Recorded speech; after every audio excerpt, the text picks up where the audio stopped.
Amongst our ordinary choices are some that seem insignificant, but they are irreversible and they change our future forever. Every choice or decision we make in life has a price attached to it.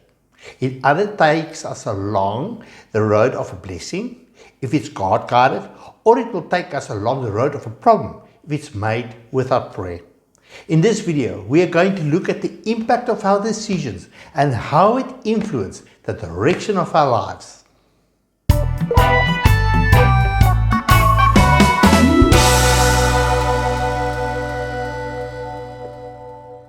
Hi, my name is Jaap for Stories of Hope.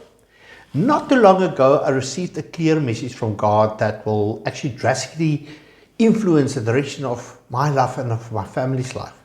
He gave me a list of clear instructions, actually prerequisites that I needed to do. One was clean up your music room and garage, and he also taught me a lesson on finances, of which I will leave you a link up here.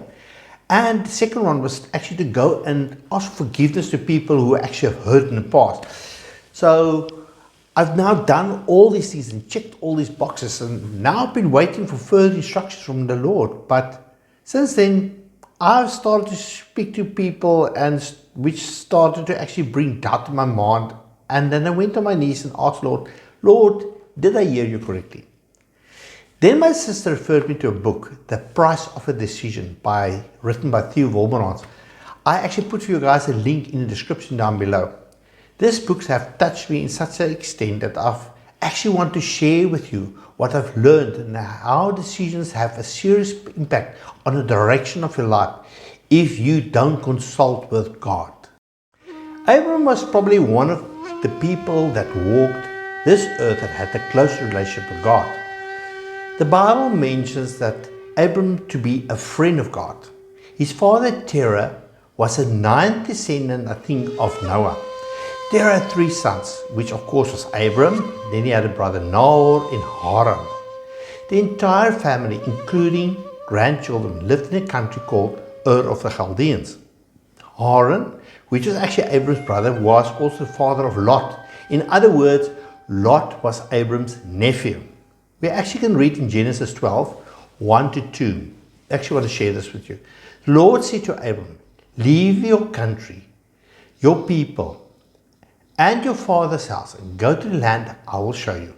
I will make you a great nation, and I will bless you. I actually would like to break these 2 verses down. Please notice that God gave Abram actually 4 instructions and 1 promise. The Lord said to Abram, leave your country. He also said your people that he had to leave, and your father's household, and go to the land I will show you. I will make you a great nation, and I will bless you.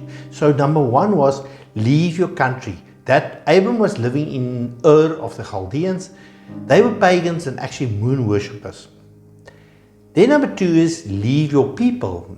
That is, of course, where he was living, which was the Chaldeans. Number 3 is leave your father's household. If the Lord said leave your father's house, that would have meant leaving the building. But God said leave the household, which means leave your family. It means leave your father, your mother, your brothers and sister.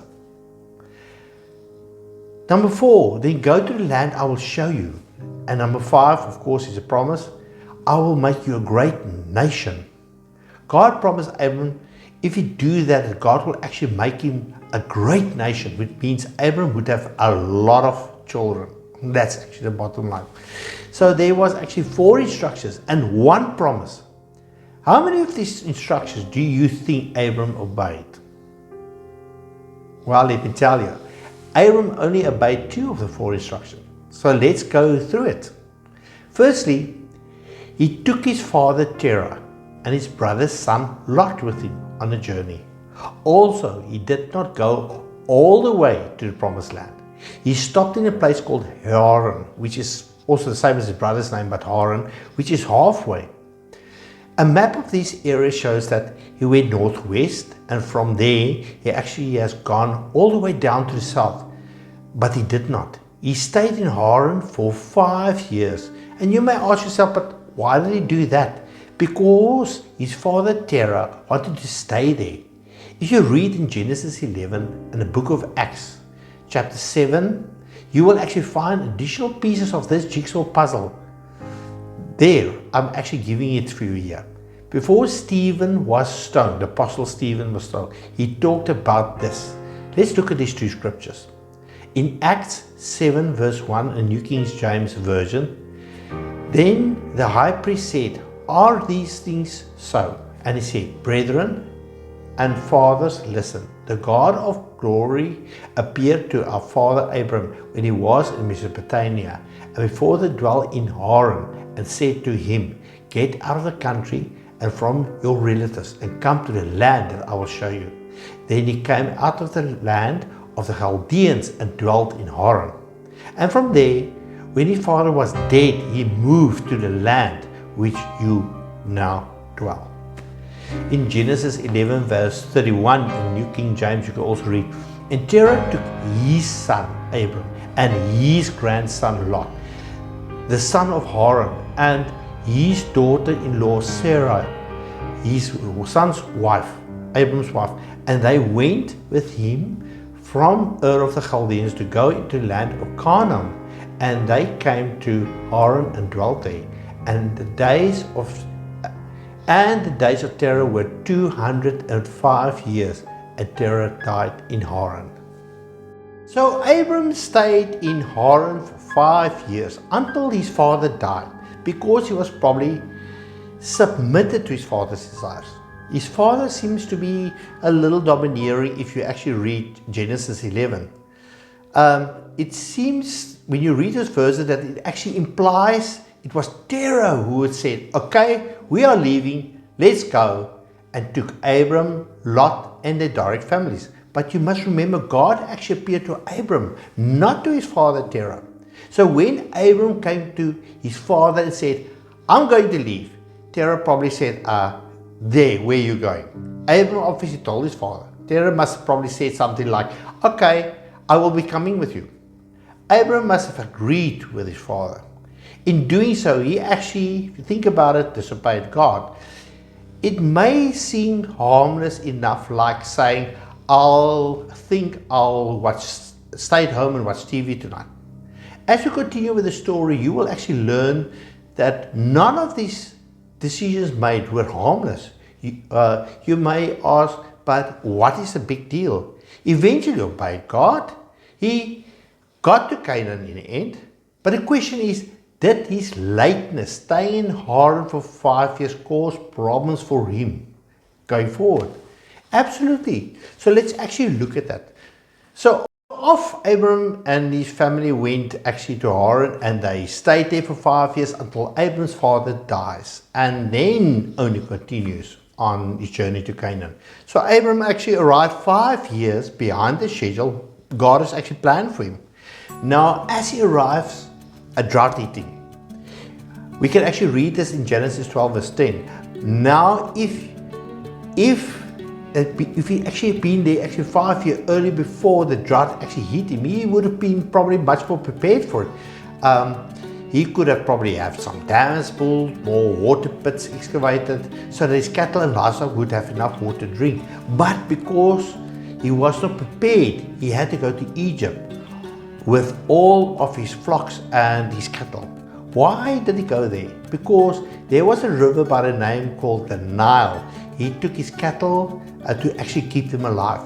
Maybe also if Abram arrived in Canaan 5 years before the drought, he probably would have also known about the freshwater sea called the Sea of Galilee, which was actually much closer than the River Nile.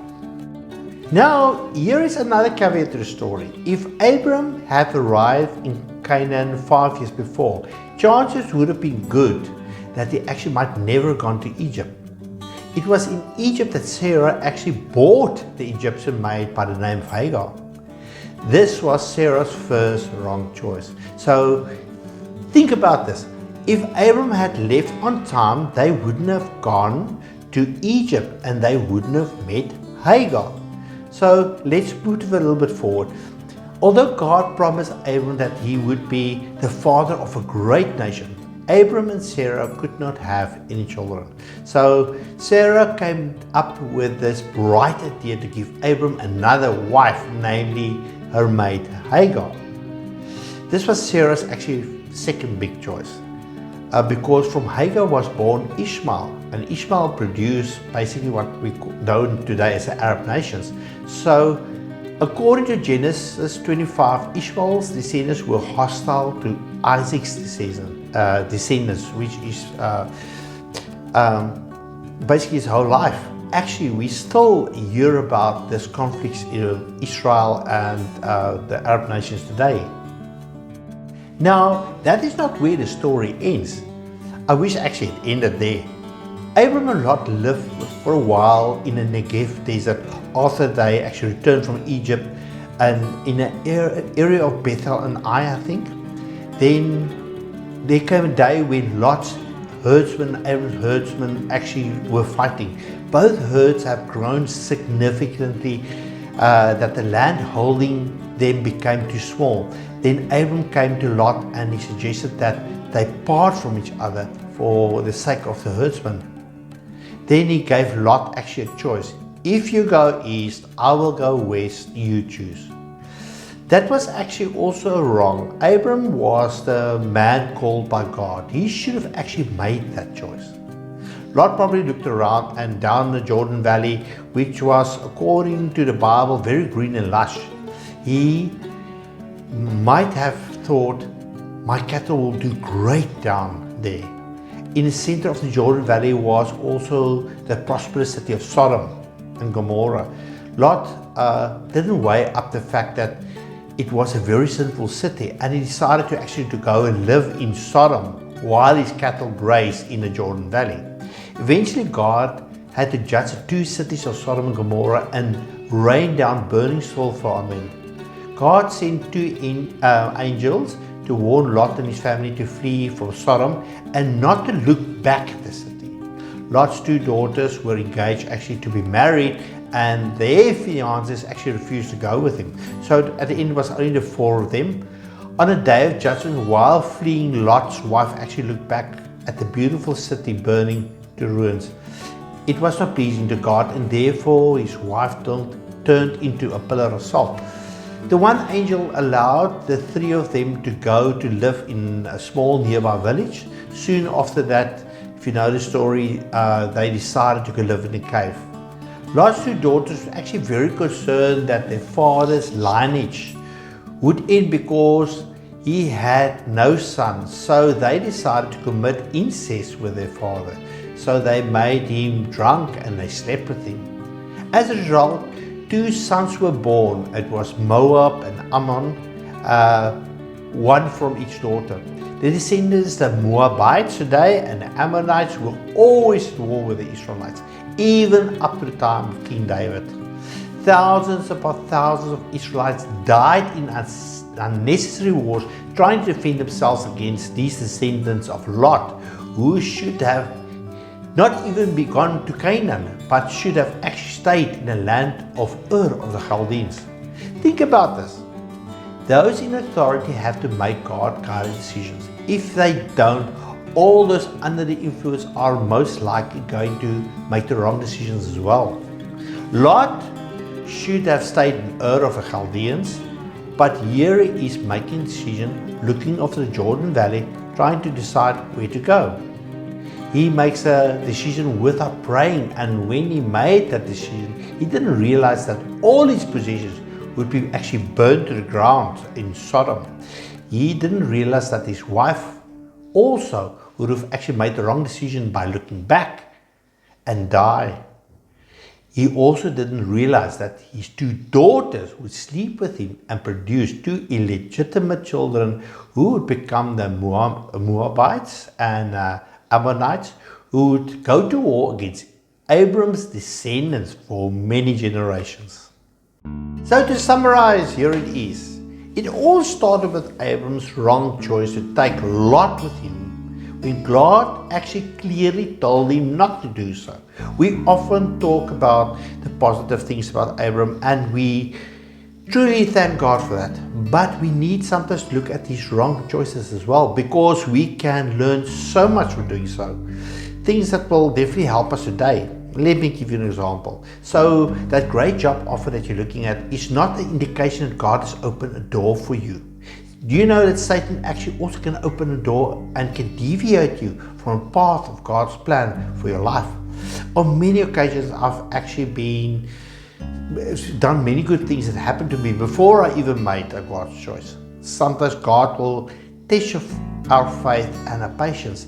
There were times that I've been under tremendous pressure to make a right decision while I'm waiting for God's guidance. Like now, sometimes I have to wait till the last minute to make the decision. Many times, just before I get a breakthrough, the devil also have offered me something that appears to be wonderful. I mean, the devil actually even tempted Jesus when he took him to the desert and on top of the highest point of the temple, promising Jesus that he will actually give him all the kingdoms of the world if Jesus would obey and worship him. This we actually read in Matthew chapter 4. But sometimes we want to take a decision just to make this problem go away. But in trying to do so, we walk right into the devil's trap. Just remember, Satan knows he can open and close doors in this world. So I like to read from Jeremiah 29 verse 11, which says, "For I will know the plans I have for you, declares the Lord. Plan to prosper and not to harm you. Plans to give you hope and a future." You need to decide whose plan you want to follow. It's actually, God gave us a choice. In our lives, we are constantly faced with decisions, and we have to make sure that we stay and on the road according to God's plan. And you have to consult with God on each and every decision. You must have faith and you have to trust Him that His way is the best way for your life. So this brings us to the end of this video. I really hope you got something out of it. If you like this video, please subscribe and hit the bell icon so that you can be informed when the next video becomes available. We would also love to hear from you. So please leave us your feedback in the comment box below. So we will see you in the next video. Bye bye.